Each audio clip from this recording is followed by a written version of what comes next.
America ने ईरानी तवानाई तनसीबात से हमले रोकने में 10 दिन की तौसी कर दी। अमरीकी सदर डोनाल्ड ट्रंप कहते हैं तवानाई तनसीबात से 6 अप्रैल तक हमले नहीं होंगे। ईरान नाल मुज़ाकरात मस्बत अंदाज में जारी ने। काबीना इजलास में आख्या जंग बंदी न हुई तो ईरान से बेरहमी नाल हमले करेंगे। ईरान नाल छेती समझौता न करने का फैसला कर सकते हैं। नुमाइंदा खसूसी स्टीव विटकॉफ ने आख्या कि पाकिस्तान के सफारती चैनल तो ईरान नाल मुज़ाकरात कर रहे हैं। 15 नकाती तजावीज़ पाकिस्तान के जरिए ही ईरान को दित्तियां ने।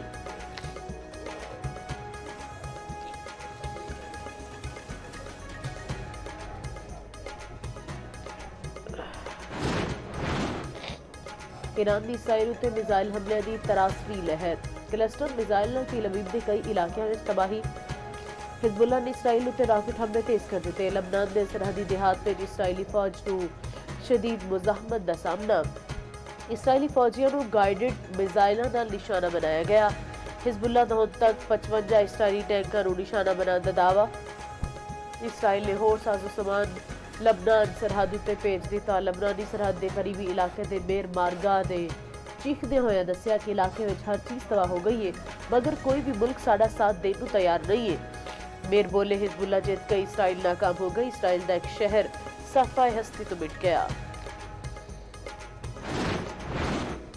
अमेरिका के इसराइल के ईरान उत्ते हमले। तेहरान कम ते सूबा अजरबैजान में बमबारी। कम विच ते रिहायशी इमारतों को निशाना बनाया गया। 6 अफराद शहीद। सूबा अजरबैजान में 4 इमारतें तबाह। कई अफराद मलबे में दब गए। तलाश जारी।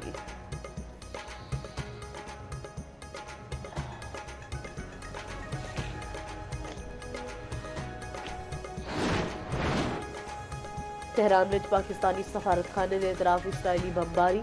पाकिस्तानी अमला महफूज रहा। वज़ीर ख़ारजा इसहाक डार कहते ने अमेरिका ते ईरान के दरमियान बिलावास्ता मुज़ाकरात जारी ने।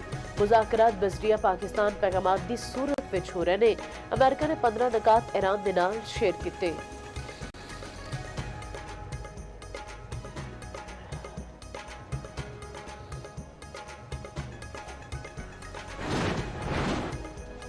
तुर्क सदर रजब तैयब उर्दवान ने आख्या ईरान में बहन वाले आंसू किसी भी मुसलमान के आंसू तो मुख्तलिफ ने। इसराइली हुकूमत को शदीद तनकीद का निशाना बनाया। एक खित्ते को संगीन बहरान नाल धकेल रहा। ईरान, इराक, लबनान या खलीजी ममालिक हर जगह मुसलमान ही इस जंग का निशाना बन रहे ने। हर हमला मुश्तरका नुकसान का सबब बन रहा है। कसूर विच नवा लाड़ी अड्डा के नेड़े ट्रक ने स्कूल रिक्शा कुचल दिता। रेस्क्यू के मुताबिक हादसे में एक तालबा जां भाग साथ शदीद जख्मी। ट्रक ड्राइवर मौके पर फरार। जख्मियों को हस्पताल मुंतकिल कर दिता।